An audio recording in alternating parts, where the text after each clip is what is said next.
A Quaresma é um tempo muito especial de transformação. Mas como a gente pode viver isso de um jeito que realmente toque a alma? Nos próximos minutos, vamos juntos buscar inspiração na sabedoria que não envelhece, a sabedoria dos santos, para iluminar essa nossa jornada sagrada. Olha só essa pergunta de São Francisco de Sales. É de parar para pensar, né? Já imaginou viver esta Quaresma como se fosse a última da sua vida? A intensidade disso, nossa, pode mudar absolutamente tudo. E para que essa reflexão chegue a mais corações, se essa mensagem te tocar, considere se inscrever aqui no canal e compartilhar. Cada gesto simples ajuda a espalhar essa luz, sabe? Ok, então para a gente mergulhar fundo nessa Quaresma, primeiro a gente precisa entender o básico, a essência dela. Antes de ouvir o que os santos têm a dizer, vamos dar uma olhadinha no que a própria Igreja nos ensina. Qual é o verdadeiro sentido desse tempo? Muita gente pensa em Quaresma e já vem na cabeça privação, sacrifício, mas é muito mais que isso. A Igreja chama de tempo favorável. Pensa nisso, é um presente que Deus nos dá para a nossa conversão. É a nossa chance de arrumar a casa para viver o maior de todos os mistérios, a ressurreição. E por que 40 dias? Esse número não é por acaso, não. Ele tem um peso bíblico gigantesco. Lembra dos 40 dias que Jesus passou no deserto, rezando e jejuando? E os 40 anos do povo de Israel no deserto? Pois é, a Quaresma é esse tempo. Um tempo de prova, de purificação, de preparação para um encontro verdadeiro com Deus. Pronto. Com essa base bem entendida, agora sim, agora a gente pode ir mais fundo. Vamos deixar que os gigantes da fé, aqueles que viveram isso de forma heróica, nos guiem. O que os santos nos ensinam é um verdadeiro tesouro para viver bem a Quaresma. Que imagem fantástica essa de São Leão Magno!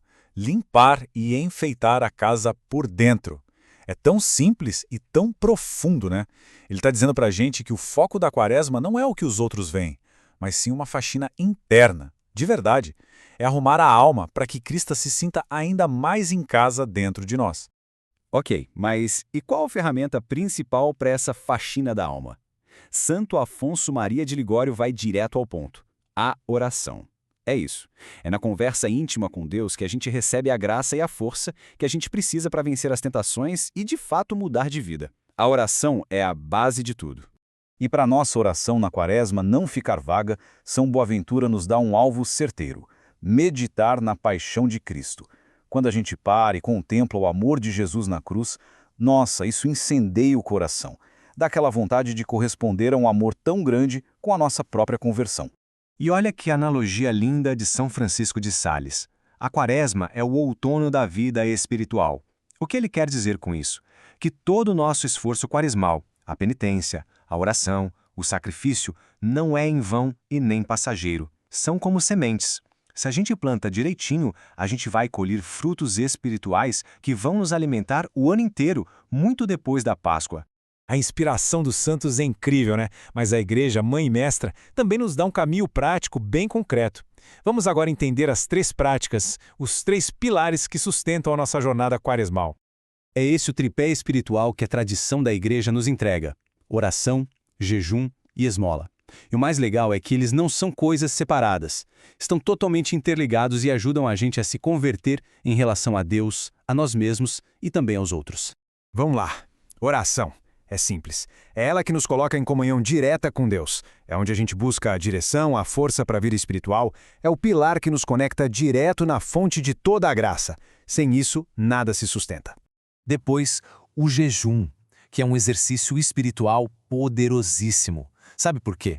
Porque quando a gente diz não a algo que é bom, como uma comida gostosa ou uma distração, a gente fortalece a nossa vontade, a gente aprende a se dominar e lembra para nossa alma que nem só de pão vive o homem.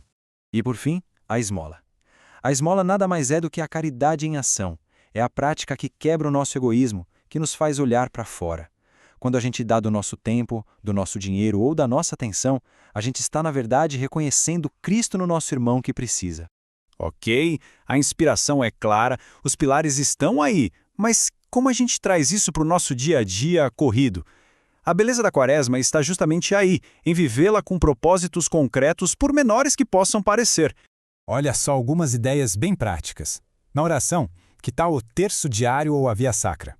E a confissão? Claro, é fundamental. No jejum, Pode ser algo como diminuir o tempo nas redes sociais ou até algo mais sutil, como não reclamar das coisinhas que dão errado no dia.